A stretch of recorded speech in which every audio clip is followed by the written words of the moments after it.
So UFC is back this weekend at the UFC Apex in Las Vegas, Nevada, and it's not a. This is like a sleeper card. This ain't like a horrible card by any means. I don't actually mind this card. It's pretty good on paper. I think there'll be some. Why the fuck is this fight on the main card between Corey McKenna and Julia Polisteri? I don't know why the fuck that's on the card, but anyway, that's neither. It's just weird. That's an odd one in my opinion, but whatever. But anyway, we have the first fight of the night, which is in the flyweight division between Clayton Carpenter and Lucas Rocha. Let me check the odds for this fight real quick. Okay, people are going for Rocha. What are the betting odds? Okay, Carpenter is a slight favourite, and I do agree with that. I do think he's going to beat Lucas Rocha. He's 17-1, but he's not beating stellar competition. Neither is Clayton Carpenter, to be fair, but 3-7 before 2 fights before Dana White Contender Series. Oh, sorry, 3 fights. Oh no, never mind. I'm way off. But he's got a lot of sus fights on his record. So his record does look nice and shiny on paper, but it's not like the greatest. And Clayton Carpenter, very active guy before his UFC debut. He's been out for a year now, but before that, he was pretty active. He was fighting a lot of guys. He beat Edgar Chairez, good win, really good win. Beat Rodney Kalahoe, and not the greatest guys either. Lost to Reyes Cortez, which isn't the greatest loss, but it was a split decision, so it was probably pretty close. And he has beat a lot of good guys in like other forms of martial arts competition. He does have a win over Aaron Pico in. Oh my god, in Prakation. Oh fuck man, Pran. Oh my god, let me look this up. It's like a Greek. It's like the original MMA, pretty much. Pancration, that's it. Pancration. Holy shit. Yeah. Yeah, he's got wins in Pancration over Aaron Pico, Christian Lee, from ONE FC, and I think somebody else, but I can't quite remember. Obviously, it doesn't mean too much. He was a child then. Obviously, all these guys are much bigger than Clayton Carpenter now, but I think he's a legit dude. He's got good Muay Thai, he's got good Jiu-Jitsu, he's very well rounded. He's just trained in everything over the years. I do think he was a tad overrated when he was going to fight Steve Erceg. Everyone was acting like he was like a 98% shot of winning and all this stuff. Even though, Erceg's coming off a bad loss to Kai Kara-France, I still think Steve Erceg's better than Clayton Carpenter. I'm just going to put that out there.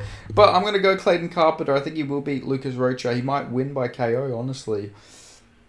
But I foresee him using his grappling advantage here and probably getting on top of Lucas Rocha and getting a decision. So I'm going to go Clayton Carpenter. Now, this is a fight I'm very, very excited for. If you guys have been subscribed to my channel for a while, you've seen I've interviewed Cody Haddon twice.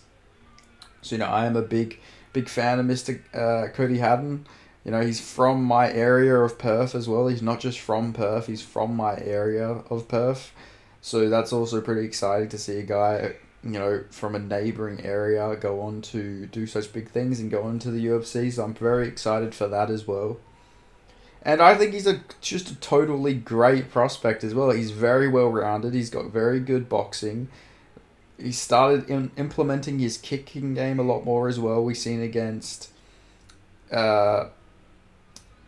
Billy. Oh my god, his name is just Billy Brand. There we go. That's his name, Billy Brand. And you just got to look at these guys. Yeah, I'm not going to rate the win over Paul Logan too highly. But that fight, I know it says, he went to the second round against the 9-7 guy. That was like the Jack Della Maddalena versus Danny Roberts of regional MMA. He literally just battered Paul Logan, beat him up badly, and then just choked him out. Destroyed Raja Shippen in a round, who's a gritty vet. Beat Jared Wilbraham, very great win as well. And, Steve Erceg, he had a very competitive fight. And that was 3 years ago now. That's a very long time. He's improved a lot since then. And he was very competitive with that fight. Like Steve Erceg, you guys know how good the guy's boxing is and his striking. He had to wrestle for his life against Cody Haddon because Cody Haddon was landing a lot of big shots on Steve Erceg, but Steve Erceg, gritted through. And Cody Haddon showed his grit as well. He was in a rear naked choke in that fight, and he was gargling. He was fucking dying in that first round, but he made it out. He ended up surviving the choke, which is crazy. His grit is insane, and he's got some good amateur wins as well. Beat Mini T Daniel Williams, who's, in 1FC, and now is his training partner. And then, Nav Hasalada is not like a bad prospect either. He's 7-3 as an amateur. He hasn't fought for a very long time. Don't know what's happened to him, but he's not a bad prospect. He has some good wins over some good guys in the scene.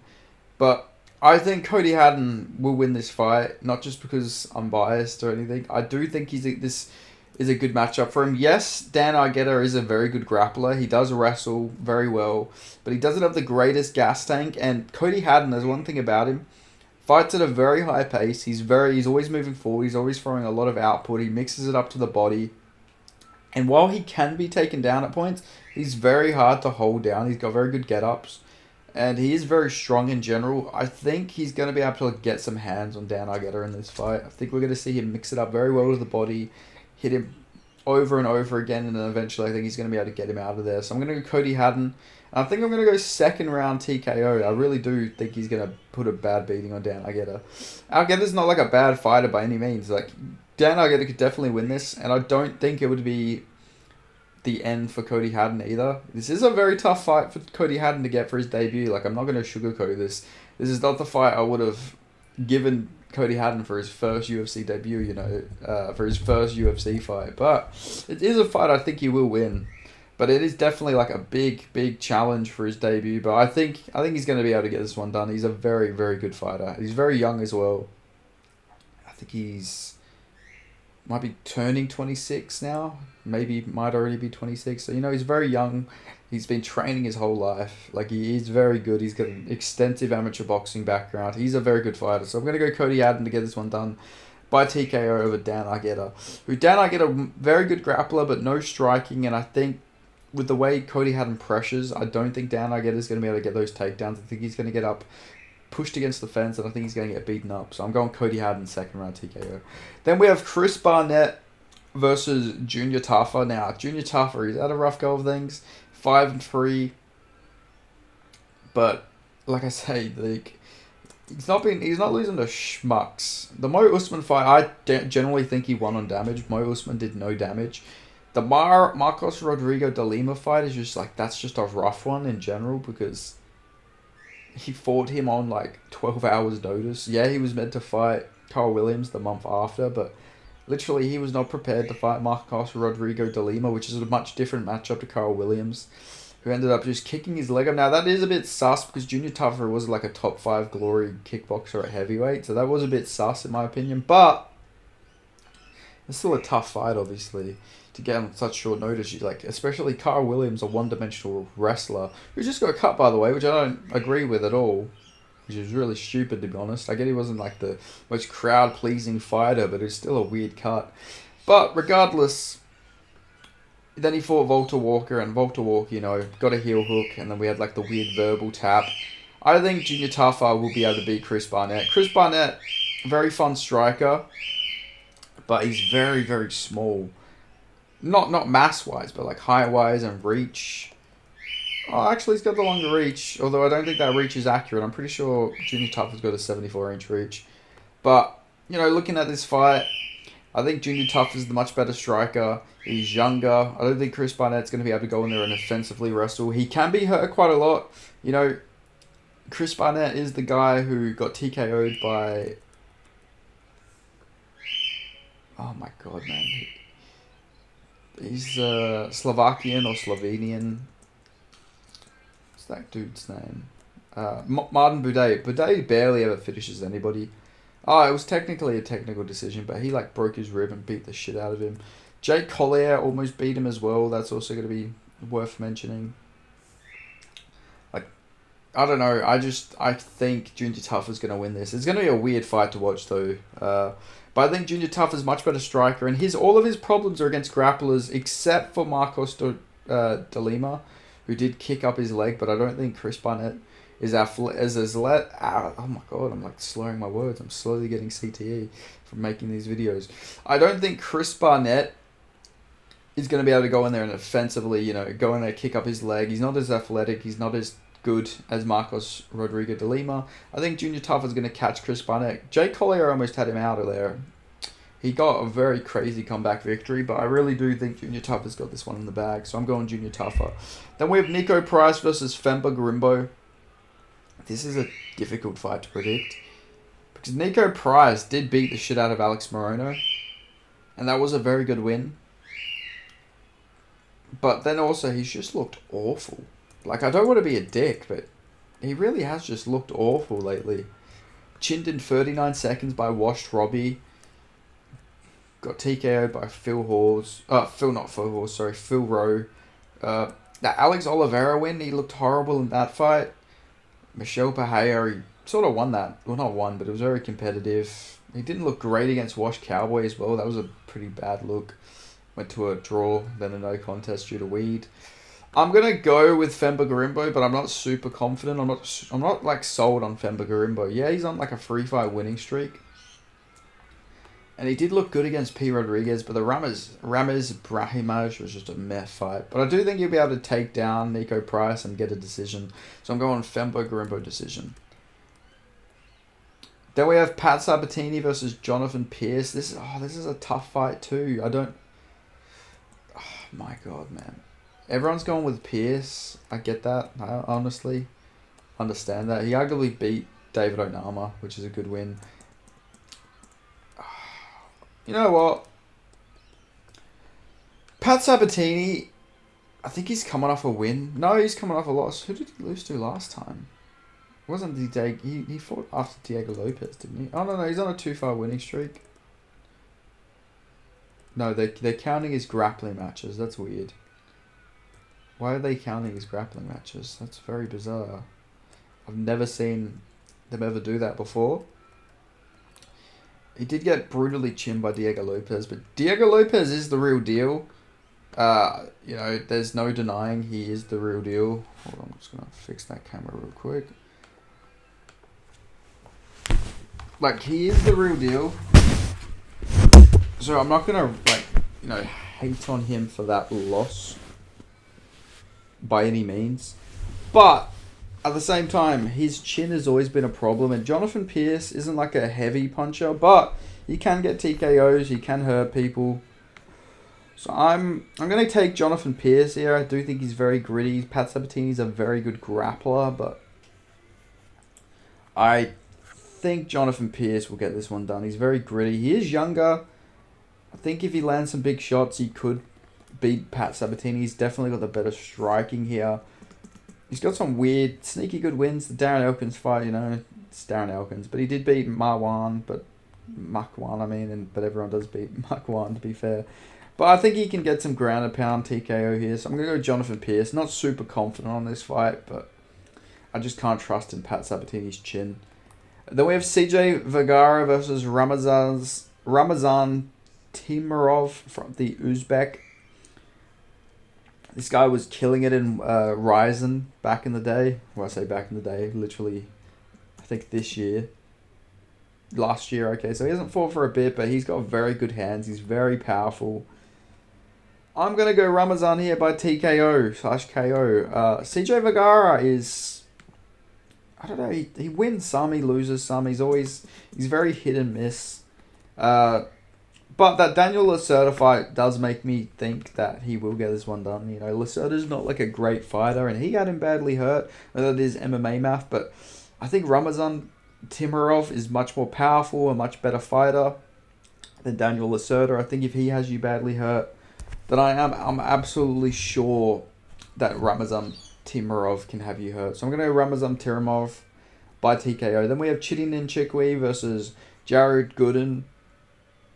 I'm going to take Chidi Nchikwi here. I know Jared Gooden's coming off a win, but I never rate the guy. I just can't. Especially, he's not going to make weight. He's going to miss weight. He absolutely is going to miss weight. Both of these guys might miss weight. Just Jared Gooden, he's got a decent chin on him, but I think Chidi Nchikwi is just better in every way. against Jared Gooden. So I'm going to go Chittin and Chikwi to get this one done. Maybe TKO or decision. I'll go TKO if I have to predict away. But yeah, I just don't rate Jared Gooden. Then we have Josh Frem versus Abdul Razak Al Hassan. I'm going to take Abdul Razak Al Hassan. He was looking very good against Cody Brundage, but it is Cody Brundage. But, you know, he was looking very aggressive in that fight. And Josh Fremd, you know, he took a lot of damage against Roman Kopylov. I think his last fight was against Andre Petroski, though, if I remember correctly. Yeah, it was. It was just a meh fight, right? It was, like, he's got very good grappling, but I don't think he's as good as, like, a Jacob Malkoon who can just go in there, take you down over and over again. I just don't think he's as good as Jacob Malkoon. So I'm gonna go Abdul Razak Al Hassan by KO over Josh Fremd. Then we have D-Rod versus Alex Morono. I feel like a lot of people are probably going to go with Alex Morono, right? Okay, everybody's going with Rodriguez. He's a moderate favourite. I agree with that. I know he's coming off 3-fight losing streak, arguably 4. But Alex Morono looked awful against Nico Price, which, not a great look. He could maybe grapple here, but he's just looked very less athletic, which is crazy because Alex Morono is one of the least athletic guys you'll ever see in the, like, borderline higher weight classes. Like, he is so unathletic, it's crazy. You don't really see guys that unathletic at, like, welterweight and below. I should say, not the 4 heaviest. Like, he's so unathletic. But Daniel Rodriguez isn't, like, a prime example of athleticism either. But I do think he'll get this one done against 2 unathletic guys. I'm going to go with the better boxer here, the better striker, which is Daniel Rodriguez. You know, the guy beat Kevin Lee. He hurt him badly. Alex Morono, he's not got a great chin at all. I'm going to say he gets it done here. I'm going to say Daniel Rodriguez gets a TKO over Alex Morono. So that's how I'm going to go. D-Rod, TKO. Then we have Corey McKenna versus Julia Polastri. Trying to remember who this is, man. She lost to Knudsen. Not a bad loss. Won on Dana White Contender Series. Lost to Jasmine Jasudavicius. Okay, she's not too bad, but I'm going to go Corey McKenna. Why? Just because. I guess she's not too bad. I'll go Corey McKenna, decision. Then we have Grant Dawson versus Rafa Garcia. Now, is everyone going with Grant Dawson for this fight? Grant Dawson looks like Jimmy Crute, to be honest. Wow, everybody is going for Grant Dawson. I don't agree with this, to be honest with you guys. I think Rafa Garcia is going to win this. I really do think he's going to win. He is gifted. Rafa Garcia, he's not bad. He's not a bad fighter. You know, he lost to Drakkar Klose on short notice, though. Should have beat Chris Grushmasher as well, I believe. Destroyed Mahashata. I think he's decent. I think he's a good fighter. He's got good hands. He's working on his boxing. He's a very gritty guy. I think Rafa Garcia is going to get this one done. I'm going with Rafa Garcia. He's the better striker. He's got good takedown defense. He's a very good grappler. He's got good cardio. He's more well-rounded. He breaks people. And Grant Dawson doesn't have a great chin. He's very one-dimensional. I think Rafa Garcia is going to get this one done. Fucking Grant Dawson's going to get salute and then get knocked out by Rafa Garcia. I think Rafa Garcia's got this one in the bag. I'm surprised people are this heavy on Grant Dawson. Like, yeah, he's 21. He's got 21 wins and 2 losses. But, like, that Joe Selecki fight was not good. I get he's got a win over Damir Ismagulov. Beat Mark Madsen. Beat Jared Gordon. But, like, he's losing all these fights on the feet. He's always getting beat up. I don't know. I really do like Rafa Garcia here, so I'm going Rafa Garcia to get this one done. Then we have Brad Tavares versus John Young Park. Park's got decent hands. He does have very good hands. You know, they're not too bad. Wow, they're giving him a decent step up after losing to Maniz. Close fight, though. He does wrestle, though. He wrestles a lot, and against Brad Tavares, that's always going to be to your detriment. I think he's going to try and wrestle a little too much here against Brad Tavares. Brad Tavares is going to stuff every takedown, and I think he's more powerful. I think he can hurt John Yon Park. I'm going to go Brad Tavares to get this one done. 2 were meant to fight in July. It's probably better for Brad Tavares. He gets to rest his chin a little bit more after the Gregory Rodriguez fight. I'm taking Brad Tavares to get this one done. This just screams of a Brad Tavares veteran performance over John Young Park. Then we have Brandon Royval versus Tatsuro Taira. Now, I've gone on record to say I don't think Tatsuro Taira is like as unbeatable and this crazy fighter that everyone makes him out to be. He is very good though, and I've never denied that he's a great fighter. Like, he is a very good fighter. I think I said that I do think he's one of my most overrated fighters because people act like he's some unbeatable guy. But in this fight, I really do think this is a great matchup for Tatsuro Taira. So even though I've called him overrated, I've picked him in literally every single fight. I keep calling him overrated, but I'd keep picking him. So I don't know. I guess he's fairly rated if I'm picking him still, but. He's got some weird thing against the Latino community, especially Mexican Americans, it seems like. Candanero, Mexican, American. Literally straight out of Mexico in Jesus Aguilar. Edgar Charas, straight out of Mexico. Carlos Hernandez, Mexican American. Alex Perez, Mexican American. Brandon Royval, Mexican American. He's calling out Moreno after this fight, boys. It's pretty obvious Tatsuro Taira is going to go for Moreno. He's just... we got fucking Tatsuro Taira fucking going on a Mexican witch hunt in the flyweight division. I'm going to take him to get this one done. Brandon Royval is very good. I'm not denying he's good, but his takedown defense is not where it needs to be against a Tatsuro Taira. He doesn't have great takedown defense. He can be just held down like he was against Pantoja. And I think Tatsuro Taira's got sneaky good hands. He's got that Japanese-style karate, it seems like. He's got a bit of a karate stance. He's got very good hands. He's very good kicks. He's impressing me against Alex Perez, to be honest. His striking was looking very improved. Yes, Brandon Royval can probably hurt Tatsuro Taira on the feet, but I think Tatsuro Taira could just keep taking him down over and over again. And I think he'll eventually get a submission. So I'm going to go Tatsuro Taira by submission over Brandon Royval. So these are my picks for this weekend's card. But let me know who you guys have winning this fight. And yeah, I'll see you guys next time. Thank you so much. A much longer prediction video than I normally do, so it is what it is. I really went into this card, so I'm definitely going to get every single fight fucking wrong now, but that's the game we play. Thank you guys so much for watching. Make sure you subscribe, share this video, help me out, donate to me, I don't know, help me, give me some moolah. I'm dying here. I need money. No, I'm joking. But anyway, thank you guys so much for watching. I appreciate every one of you who watches, and I'll see you guys next time. Peace.